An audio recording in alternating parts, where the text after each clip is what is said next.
Hello everyone, welcome to Study Squad. I am Shivani Chauhan. इस video में हम क्लास 8 साइंस की बुक का chapter 10 reaching the age of adolescence के क्वेश्चन आंसर्स देखने वाले हैं। पहला क्वेश्चन है, what is the term used for secretion of endocrine glands responsible for changes taking place in the body. तो बॉडी में जो चेंजेस हो रहे होते हैं और एंडोक्राइन ग्लैंड के सेक्रीशंस की वजह से उनको क्या कहते हैं, तो ये होते हैं भाई देखो हार्मोन्स। तो केमिकल सब्सटेंसेस, इसका जो आंसर है वो है ये, chemical substances secreted by endocrine glands is called hormones. Hormones are responsible for changes taking place in the body. तो हमारी बॉडी में हार्मोन्स की वजह से ही बदलाव आते हैं। जैसे कि बच्चे छोटे होते हैं, धीरे धीरे करके बड़े होते हैं, स्पेशली जब टीनेज में बच्चे आते हैं, प्यूबर्टी की एज जब अचीव करते हैं, उसके बाद काफ़ी सारे हार्मोनल चेंजेस बॉडी में होने लगते हैं। तो वो एंडोक्राइन ग्लैंड से हार्मोन के सेक्रेशन की वजह से होते हैं। क्वेश्चन नंबर 2 है, डिफाइन एडोलेसेंस। एडोलेसेंस क्या होता है? The period of life when body undergoes changes leading to reproductive maturity is called adolescence. The period of adolescence is normally 11 years to 19 years of age. तो देखिए adolescence जो teenage वाला होता है ना टाइम पीरियड, उसको कहते हैं जब बॉडी में काफ़ी ज़्यादा चेंजेस आ रहे होते हैं। जैसे कि बॉडी में जो पूरी बॉडी पे हेयर की ग्रोथ हो जाना, बाल उगने लगते हैं अलग अलग अंडर पिट्स में, अंडर आर्म्स में, और काफ़ी जैसे कि वॉइस में भी चेंजेस आने लगते हैं। लड़कियों में ब्रेस्ट डेवलपमेंट होने लगता है। ऐसे मतलब बॉडी में ना लड़के लड़कियों के काफ़ी सारे बदलाव आने लगते हैं। यही जो पूरा का पूरा फेज़ होता है, इसको एडोलेसेंस कहते हैं। What is menstruation? Explain. Menstruation को एक्सप्लेन करना है।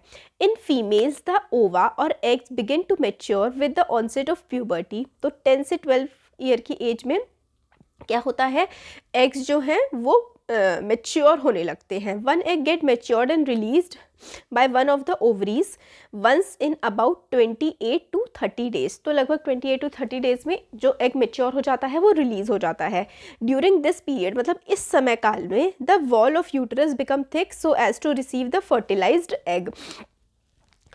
तो क्या होता है कि जब बच्चे 10 से 12 साल की एज में क्या होता है, पीरियड्स 12-13 साल की एज में स्टार्ट होने लगते हैं। क्या होता है इसका मतलब कि फीमेल बॉडी में एग्स प्रोड्यूस होने लगते हैं। जो ओवरीज होती हैं ना, वो एग प्रोड्यूस करने लगती हैं।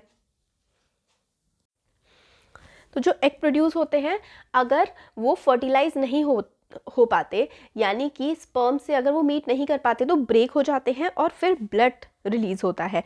तो क्या होता है ना इसमें कि in case it is fertilize, अगर फर्टिलाइज हो जाता है, मतलब स्पर्म और एग मीट कर जाते हैं, तो वो डेवलप होने लगता है और फिर बेबी बॉर्न होता है।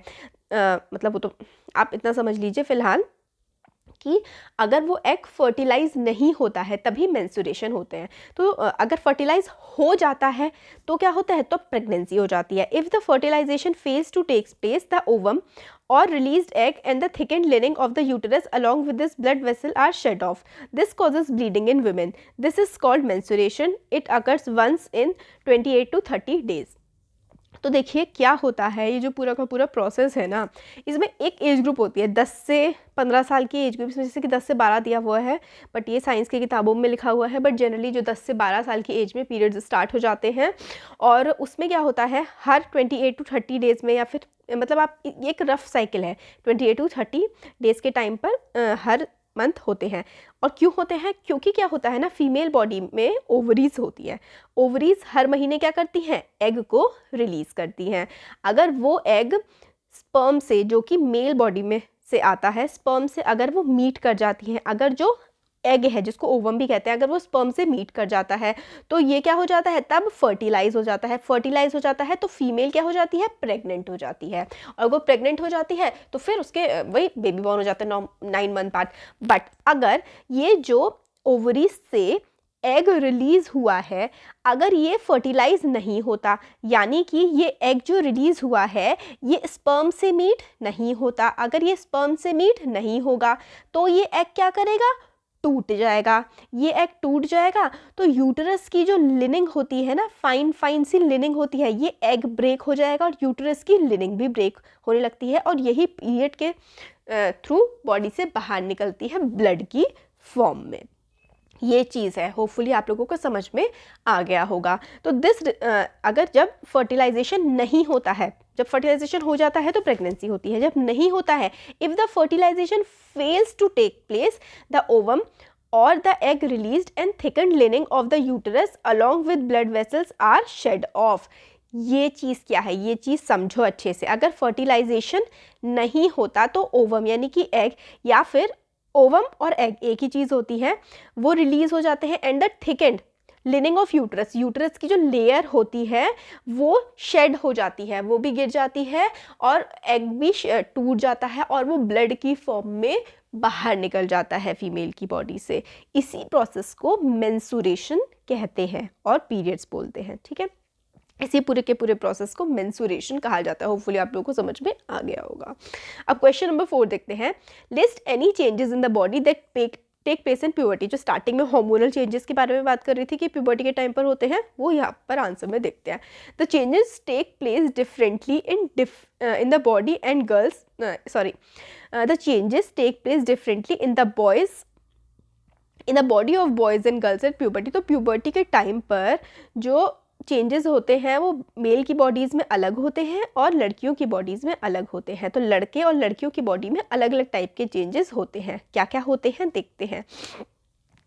There is sudden increase in the height of both boys and girls. तो हाइट बढ़ती है बच्चों की एकदम से। However both reach their maximum height at the age of 17 to 18। तो 17 से 18 साल तक लड़के लड़कियों की हाइट ऑलमोस्ट पूरी जितनी होनी होती है हो जाती है, और प्यूबर्टी के टाइम पर मतलब 10-11 साल से काफ़ी एकदम से बच्चे लंबे होने लगते हैं। Voice of boys become sorry, मेरी वॉइस आपको अलग लग रही होगी क्योंकि मेरा गला ख़राब है। Voice of boys become hoarse and that of girls shrill. तो जो लड़कों की आवाज़ होती है वो थोड़ी हैवी हो जाती है और लड़कियों की थोड़ी बारीक पतली आवाज़ हो जाती है। Shoulders become broader and muscle grow more prominently in boys. In girls, the region below the waist become wider.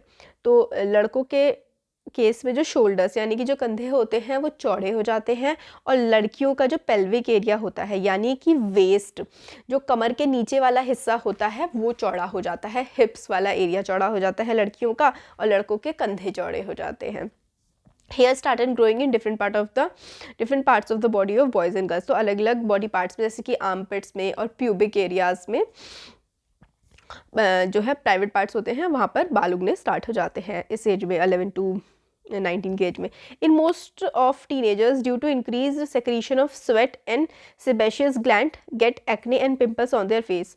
तो क्योंकि स्वेटिंग काफ़ी ज़्यादा स्टार्ट हो जाती है और अलग अलग ग्लैंड से, ठीक है, उसकी वजह से एक्ने या फिर पिंपल वगैरह भी होने लगते हैं फेस पे। Onset of puberty brings changes in secondary sexual characteristic in both male and female. तो सेकेंडरी सेक्शुअल कैरेक्टरिस्टिक यही होता है कि development of breast and penis. Boys and girls become capable of reproduction. Capable of reproduction का मतलब है कि जो ये पीरियड्स होने के बाद ये जो प्यूबर्टी वाली एज होती है, इसमें बेबी बॉर्न करने की के लिए मतलब बॉडी धीरे धीरे करके केपेबल होने लगती है, डेवलप हो रही होती है बॉडी। गर्ल्स में मेंस्ट्रुएशन स्टार्ट हो जाता है। Different type of hormones start to release in initiating a reproductive function. तो अलग अलग हार्मोन्स भी जो है रिलीज होने लगते हैं। क्वेश्चन 5 है, prepare a table having 2 columns depicting names of endocrine glands and hormones secreted bye them. Sorry, तो एंडोक्राइन ग्लैंड कौन कौन सा है और वो कौन कौन सा हार्मोन सिक्रीट करते हैं, ये हम लोगों को बताना है इस टेबल के थ्रू। ये है, तो जो टेस्टिस है वो एंडोक्राइन ग्लैंड है टेस्टिस, और हार्मोन कौन सा निकलता है उससे, टेस्टोस्टेरोन, और ओवरी से निकलता है एस्ट्रोजन, और थायराइड से थायरॉक्सिन, एड्रिनल से एड्रेनालिन, पेनक्रियाज इंसुलिन, पिट्यूटरी से ग्रोथ हार्मोन। तो ये टेबल आप लोग को याद रखना है। क्वेश्चन नंबर 6 है, what are sex hormones, why are they named so, state their function. तो सेक्स हार्मोन्स क्या होते हैं, इनका नाम ये क्यों है और उनका फंक्शन क्या है। तो the chemical substances produced by sex organs are called sex hormones. तो जो सेक्स ऑर्गन्स होते हैं जैसे कि वेजाइना और पीनस, ओवरीज होती हैं, वो क्या करते हैं, वो सेक्स हार्मोन्स प्रोड्यूस करते हैं। एग्जाम्पल के लिए, in female sex hormones produced by ovary is called estrogen. In males the sex hormones produced by testis called testosterone. तो टेस्टोस्टेरोन, एस्ट्रोजन जो है ओवरीज से निकलता है। ये हो गया। Some of the functions produced by sex hormones, क्या क्या फंक्शन होते हैं, क्या क्या काम करते हैं, जैसे कि estrogen. This hormone is responsible for development of secondary sexual characters in females like enlargement of breast, development of female reproductive organ, etc. तो फीमेल रिप्रोडक्टिव ऑर्गन डेवलपमेंट होता है इससे, और ब्रेस्ट एनलार्जमेंट ये होता है एस्ट्रोजन का काम। Testosterone, this hormone brings the secondary sex characteristic in boys such as growth of beard, voice become hoarse, development of reproductive organ. तो टेस्टोस्टेरोन का भी काम यही होता है कि सेकेंडरी सेक्सुअल करेक्टरिस्टिक्स बॉडी में आ जाती हैं, बियर्ड का डेवलपमेंट हो जाता है, वॉइस हैवी हो जाती है, तो ये सब, और लड़के भी रिप्रोडक्शन के लिए कैपेबल होने लगते हैं। नेक्स्ट क्वेश्चन है चूज़ द करेक्ट ऑप्शन। तो इन सब में से जो है करेक्ट ऑप्शन हमें चूज़ करना है। ये देखो, adolescent should be careful about what they eat. Adolescent को ध्यान से खाना पीना चाहिए, ऐसा क्यों? तो कि प्रॉपर डाइट ब्रेन डेवलप करती है, हाँ ये बात सही है। Proper diet needed for the rapid growth taking place there in the body, हाँ बिल्कुल सही है। प्रॉपर डाइट से जो ग्रोथ हो रही है उसमें मदद मिलती है। Adolescent feel hungry all the time, hungry तो ऑल द टाइम, ये तो खैर। Taste buds are developed in the teenagers, तो इस तरीके की चीज़ें। तो देखो यहाँ पर आप ये वाला जो है ये भी ठीक है, ओके ओके। ये वाला जो सेकंड वाला है ना, ये वाला ज़्यादा रेलिवेंट है। Proper diet is needed for the rapid growth taking place in their body, ये सेकंड वाला ज़्यादा रेलिवेंट है। नेक्स्ट है reproductive age in women start. Reproductive age start हो जाती है वीमेन में कब होती है? 1 2 3 4, तो 4 ये ऑप्शंस हैं। इसमें से कौन सा रिप्रोडक्टिव एज कब स्टार्ट होती है वीमेन में? व्हेन देयर मेंस्ट्रुएशन स्टार्ट हो जाते हैं, तब से। तो फर्स्ट आंसर है इसका। नेक्स्ट है the right meal for adolescent consist of. Adolescent यानी कि 11 से 10 to 19 वाले जो बच्चे होते हैं उनके लिए सही मील यानी कि सही खाना क्या होता है? इसमें से सही खाना बच्चों के लिए होगा दाल, चपाती और वेजिटेबल, ये वाला खाना सेकंड वाला, ठीक है। Right notes on Adam Apple और सेकेंडरी सेक्सुअल करेक्टर्स और sex determination in unborn baby. Adam's apple क्या होता है? जो लड़कों के ऐसा थोड़ी सी हड्डी गले में से ऐसे करके बाहर को निकला हुआ होता है ना, जैसे कि गले में से कुछ बच्चों के, लड़कों के, तो ये एडम्स एप्पल होता है। Adam's apple.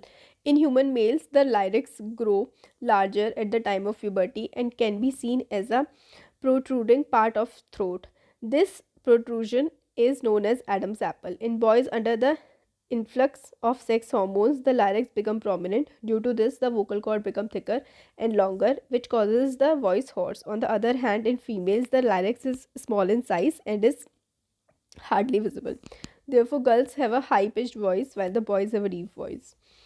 तो एडम्स एप्पल क्या होता है? लायरेक्स यानी कि जो गले वाले रीजन में प्यूबर्टी के टाइम पर जब सेक्स हार्मोन डेवलप हो रहे होते हैं बॉडी में, तो जो लायरेक्स है वो थोड़ा सा, मतलब वॉइस बॉक्स आप कह सकते हैं, वो थोड़ा सा बड़ा हो जाता है। इसकी वजह से जो लड़कों की आवाज़ होती है वो डीप होती है, और लड़कियों के केस में ये जो एडम्स एप्पल है या फिर जो लायरेक्स है ये इतना डेवलप नहीं होता है, मतलब नहीं डेवलप होता है ये, इसलिए लड़कियों की वॉइस जो है हाई पिच की होती है, श्रिल आवाज़ होती है लड़कियों की। Secondary sexual characters which usually appear during the phase of puberty are called the secondary sexual characteristics. These are the features that help in distinguishing between male and female from each other. Characteristics seen in male: hoarseness of voice, appearance of beard, broadness of chest, growth of here in genital areas. Characteristics जो कि female में होती है: menstrual cycle start हो जाती है, breast का development start हो जाता है और जेनाइटल एरिया में हेयर का ग्रोथ होने लगता है। तो सेकेंडरी सेक्सुअल करेक्टरिस्टिक जो कि प्यूबर्टी के टाइम पर आती हैं, जैसे कि आवाज़ का काफ़ी भारी हो जाना, और लड़कों के चेस्ट पे, सीने पे बाल उगने लगते हैं, और जेनाइटल एरियाज़ में जो है बाल उगने लगते हैं, और बियर्ड आने लगती है फेस पे, और विमेन लड़कियों के जो है मेंस्ट्रुएशन पीरियड स्टार्ट होने लगते हैं, और ब्रेस्ट का डेवलपमेंट होने लगता है, और लड़कियों के भी जेनाइटल एरिया में जो है बाल आने लगते हैं।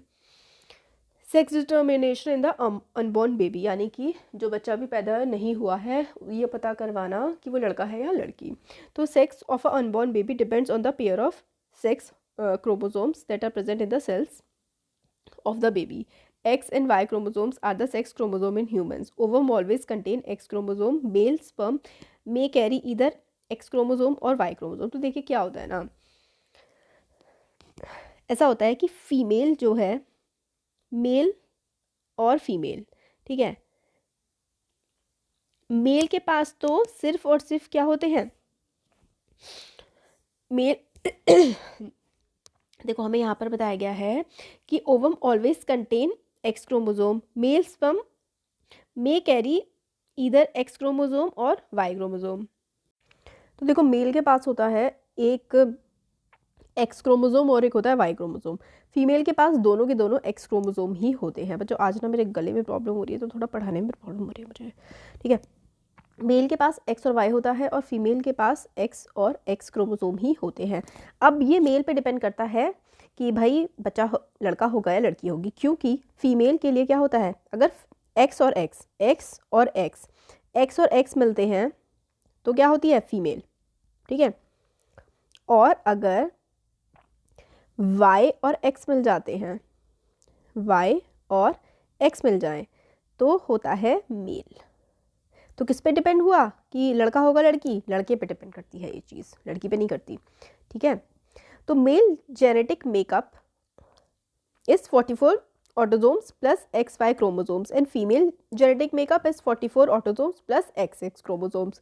तो 23 क्रोमोसोम्स होते हैं, ठीक है, और 23 यानी कि जो टोटल 44 प्लस ये तो यानी कि 46 23 पेयर होते हैं। 23 पेयर यानी कि टोटल मिला करके 46 हो जाएंगे। 23 पेयर का मतलब है क्योंकि आपके पास शूज़ का एक पेयर होता है, यानी कि कितने शूज़ होते हैं, होते तो उसमें 2 है ना, इसी तरीके से कि 23 पेयर ऑफ क्रोमोसोम्स होते हैं हमारी बॉडी में। तो अब क्या है, इतना समझ में आ गया कि मेल की बॉडी में एक्स और वाई होते हैं, फीमेल की बॉडी में XX होते हैं। जब मेटिंग होती है और अगर XX वाला मिला तो भाई लड़की पैदा होगी, और एक्स और वाई मिला तो लड़का पैदा होगा। Unborn baby depends upon the pair of sex chromosomes that are present in the cells of the baby. X and Y chromosomes are the sex chromosome in humans. तो X और Y chromosome होते हैं sex chromosome. Ovum always contain X chromosome. Male sperm may carry either X chromosome और Y chromosome. तो ovum यानी कि जो female की बॉडी में तो हमेशा X और X ही होते हैं, मेल होता है जिसमें X और Y दोनों होते हैं, और उसकी मेटिंग से फिर पता लगता है कि भाई फीमेल होगा, फीमेल होगी या मेल होगा। तो ये क्वेश्चंस थे, हमने देख लिए। Thank you. अच्छा लगा है तो make sure to subscribe the channel, और अच्छा लगा है तो लाइक कर देना और शेयर कर देना। Thank you.